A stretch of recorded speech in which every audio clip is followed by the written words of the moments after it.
The fact that we only have one episode left of To Your Eternity is a bittersweet feeling. I mean, the preview gives us, I think, a pretty good indication of what's to come. I'll avoid saying anything just in case people do want to go into blind, but I mean, if they pursue what seemingly is that kind of like emotional goodbye, I would probably be okay with it given the character, but I'll leave it till next week. But this week's episode definitely did a bait and switch with last week's preview. I mean, I thought they were at a volcano because I didn't really know the landscape of this island, so I was like, oh, maybe there's just a volcano that they're gonna fight at. Completely glossed over that our boy can literally transform into Goo Goo and make basically a pit of fire, so that scene with Hayase holding Tonari over the edge, I was like, oh, that kind of makes way more sense given that they're probably not going to travel to a volcano, but it's easy when you just watch like 30 seconds of a preview and they only highlight the most crazy. And the fact that they went the route of rather than killing Tonari and, you know, the one last survivor out of the 5 or 6 that we have grown to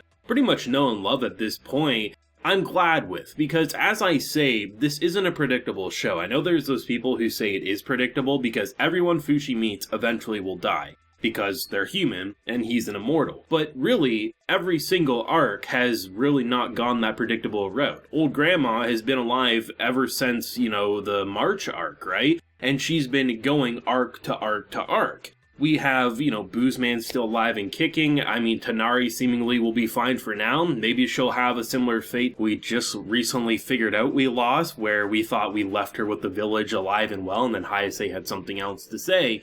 But the fact that when things are being set up as death flags, and I really feel like if we compare to Goo Goo, I don't think Tonari had as many, because Goo Goo had like 4 to 5 like major death flags, and he survived all of them and we got a time leap, right? So, the fact that we've had a couple good ones with Tonari, I think the biggest one was definitely this episode, her pulling in. I said last week that I don't think that's what's going to happen, mainly because I just don't see Fushi not saving them, because I thought it was lava, so when I realized that it was just fire, even if they got in there, he could still save them and put them out before, you know, they actually do some actual damage there. Like, yeah, they might have some burns, but it just didn't feel like this was going to be the moment. But I was expecting that because it happened so early into the episode, that there would be something that would kill Tonari in this episode as I was watching it. So the fact that we were able to build up to basically the message of letting go, which is there was 3 knockers left and it just so happened to be 3 comrades and you don't want to do it, but Fushi realizing that he has to. I mean, it's a pretty hard to swallow pill because Fushi is a very kind soul because of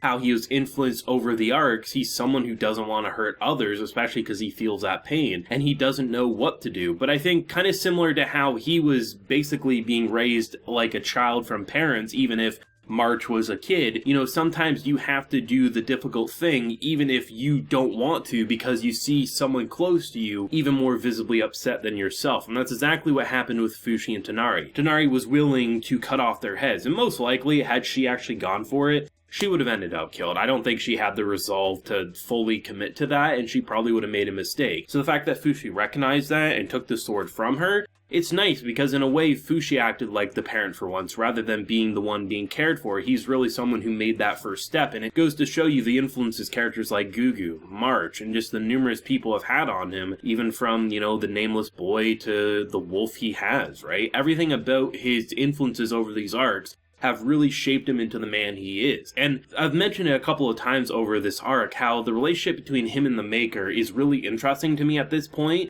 and I think that boat ride going to the new land, it really sells it as such. Like, they're not friends, I doubt they'll ever hug or say, you know, I love you, but there's kind of a mutual agreement at this point that they understand that they need to work together in order to deal with the knockers, and the fact that rather than just saying, good job, you didn't waste time on the island past what you needed to, you've learned blah blah blah, he rather said, did you enjoy the island? He actually acknowledged that Fushi is someone who needs to enjoy his life while also moving on before bad things happen. And I think even though he may not have gained as much as maybe the Maker wanted initially with the numerous forms, he did gain some, but maybe not as much as he initially wanted. I think there's lessons to be learned about how the cooperation was able to initially fight off the knockers to then how to deal with certain things, and the fact that, you know, Fushi was able to take up arms against people he used to really care for, even if they were knockers and basically human flesh, it's something that proves that he grew. And I'm really excited to see what the last episode will do, because it does feel like a final send-off, so to speak. And I think it'll be interesting to see what they do, because it feels like the preview, definitely unlike last week's preview, paints a pretty clear picture that isn't supposed to be misleading, but then again, this is to your eternity. I like that rather than just,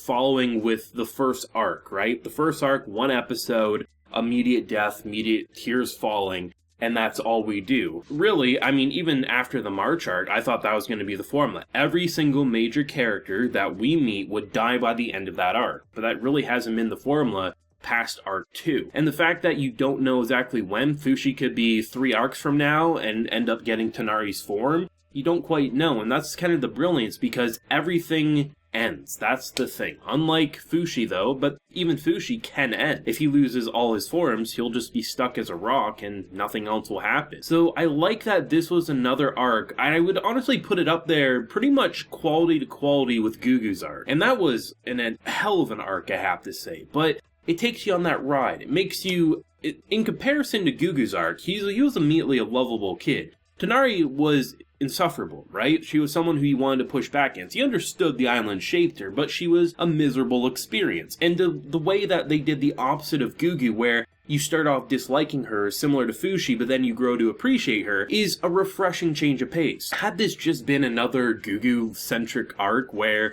you immediately like the character in question, we're surrounded by all these vile people, there would be no differing between those arcs. And I like how this author clearly does things different, and you could almost say that every arc is a story in itself. I really thought the longest we would see in arcs would be 3 episodes, and the fact that we compared to Gugu's arc, we compared to Tonari's arc, I never thought this arc would last this long. I mean, for a few weeks now, I was like, oh yeah, next week has to be the ending, right? And we surpassed that. But it didn't feel like it was dragged out. It almost felt like 2 books worth of content, and it really was memorable, I have to say. And I'm glad we got the owl kind of coming with us. And seriously, that parting scene with Fushi saying, I hate you, I don't care if you die, good luck basically, as the knocker comes approaching. Honestly, I thought she was going to make it. I really thought she was going to thrive on that island, but seemingly the knocker got to her. But, I mean, at the same time, we also saw a knocker go inside her arm and she flexed and ripped it out. But she's tied up this time, so I don't see how she'd get away from that.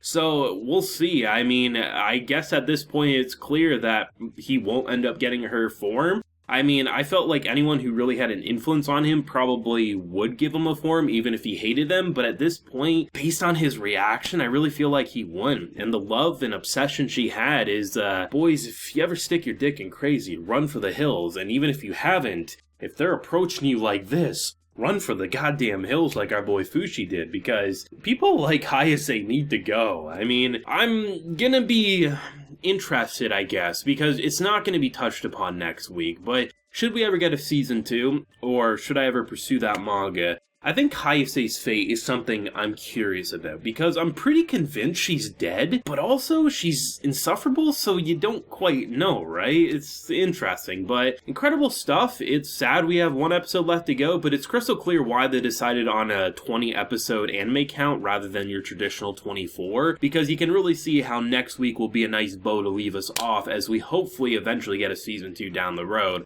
Let me know your thoughts and feelings though down below. What did it do to you emotionally, and what do you hope to see with next week's last episode? Leave a like if you enjoyed, and subscribe if you're new around here. So until next time, everyone, please take care and have a good one.